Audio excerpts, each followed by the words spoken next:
Halo, selamat pagi. Ketemu lagi dengan gue, Lembu Tambun di Jurnal Lembu. Udah makan pagi belum? Kali ini lagi perjalanan menuju kantor dan tiba-tiba di otak gue ada inspirasi. Ada cerita baru sih sebenarnya. Jadi langsung aja gue cerita ya. Jadi gue beberapa waktu lalu ketemu dengan mahasiswa gue, mantan mahasiswa, lalu sekarang jadi teman baik lah, teman ngobrol, teman diskusi bareng lah. Dan dia udah gue ajarin juga waktu belajar tentang keuangan. Sekarang gue salut banget ya, sekarang udah punya nabung sendiri, ngamanin duit sendiri, dan punya dana darurat untuk bertahan hidup sendiri gitu ya. Dan gue sebut aja siapa, pakai namanya apa ya, sebut saja namanya L sih. Sebut saja namanya L. Jadi pas waktu kita ketemu dan gue kangen banget karena kebetulan lagi mau discuss sesuatu hal, lalu akhirnya dia cerita deh, iya pak, papa gue biasanya punya proyek biasanya sama pemerintah gitu, dan nggak pernah kerjasama sama nerima proyek dari perusahaan swasta gitu. Jadi selalu apa-apa dari pemerintah. Karena gue juga bingung sih pak, kok duitnya bisa, kalau lagi terima proyek duitnya bisa banyak aja gitu ya kan. Ya memang yang gue tahu dari temen gue ini, si L ini, memang dia anak broken home dan nggak sama bapaknya tinggalnya, tapi bapaknya tetap biayain untuk dia kuliah ya gitu. Jadi latar belakangnya gitu ya. Oke, gue sambung lagi. Setelah itu dia cerita, gara-gara masa pandemi gini pak, wah gila, pemerintah menghentikan kerjasama. Jadi duitnya semuanya dilarikan ke untuk pencegahan corona. Oh gitu ya. Iya pak. Akibatnya ya sekarang gue dihadapkan dengan, di sini kan gue tinggal di rumah sendiri ya, di kawasan Jakarta ya. Akhirnya gue suruh jual nih rumah gitu. Oh ya, suruh jual? Iya. Sekaligus sebenarnya ada mobil pak juga, mobilnya juga suruh dijual ya. Soalnya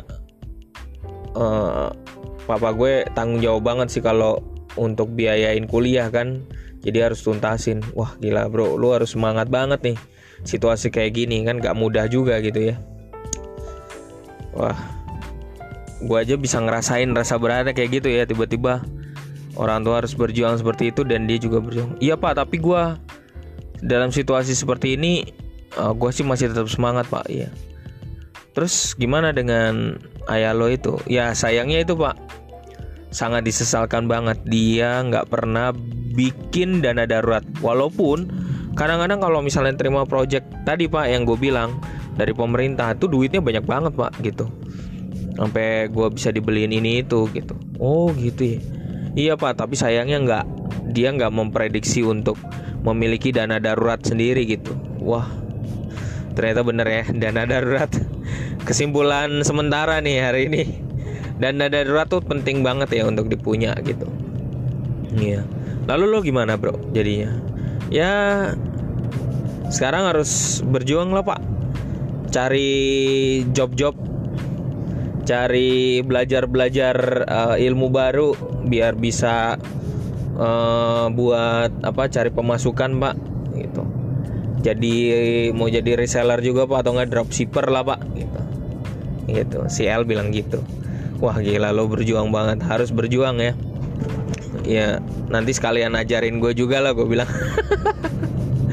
Ya di situ kedua, kesimpulan sementara gue adalah kita harus cari dia yang seakan memberikan gue pengertian bahwa ketika situasi terdesak, uang jajan mungkin udah nggak ada atau berkurang ya, jadi dia harus membuat tempat pemasukan ya yang lain, itu harus cari sendiri gitu.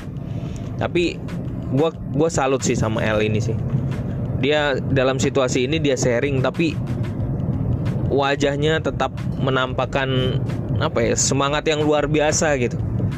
Dia makin situasinya makin susah, justru malah makin semangat ya. Jadi nih orang model kayak gini jadi ngingetin gue sama buku The Grit ya, Grit ya, tentang passion dan kegigihan ya, luar biasa. Buku ada salah satu buku judulnya Grit. Dia orang makin dibikin susah, makin situasinya makin sulit, bukannya makin ngedrop, tapi makin senyum, makin semangat, luar biasa. Dia merasakan selalu ada celah untuk bisa pasti ada harapan, selalu ada harapan. Nah itu bukan soal yang mudah kayak gitu ya. Orang yang tabah banget situasi seperti itu, terus kemudian tapi juga dia punya kegigihan, lalu juga punya passion juga. Jadi luar biasa banget. Nah orang-orang kayak gini yang harus diciptakan ya.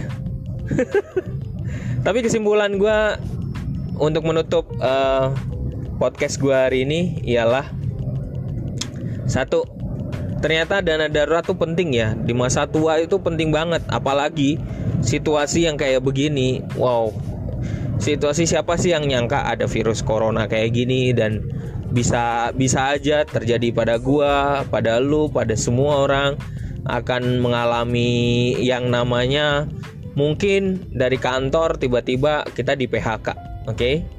Ya, kita di PHK. Ya.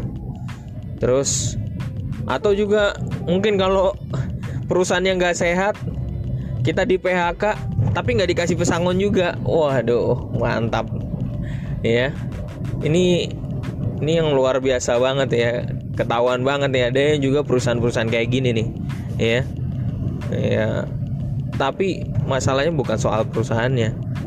Kalau kita nggak siapin dana darurat dari sekarang, sekali lagi, kalau kita punya duit, ada gaji deh, atau ada honor deh, kalau kita nggak siapin dana darurat itu, saat-saat genting kita malah jadi susah gitu ya. Dan tips dari saya, kalau mau bentuk dana darurat itu minimalnya 3 kali pengeluaran bulanan. Gua nggak bakal capek-capek untuk cerita tentang dana darurat ya, 3 kali pengeluaran bulanan ya. Lalu kesimpulan kedua dari cerita si L ini adalah, kalau ketika kita pengeluarannya banyak, maka jangan sungkan untuk mencari celah buat mencari tambahan, penghasilan tambahan. Cari, selalu ada jalan untuk mencari tambahan. Ya ngerjain survei online kek, yang berhadiah dolar kek, atau games yang menghasilkan dolar kek, atau kemudian terima job lain, atau jadi reseller, atau jadi dropshipper, atau jualan barang dadakan. Itu penting banget ya untuk situasi saat ini. Oke, gue udah mau deket kantor. Thank you udah dengerin gue. Jangan lupa untuk follow gue, dan untuk dengan follow ini membantu gue untuk ngingetin lo kalau gue ada podcast yang lain. Oke, sampai jumpa. Salam dari gue, Lembu Tambun, hanya di Jurnal Lembu. Jangan lupa kasih like ya. Bye bye.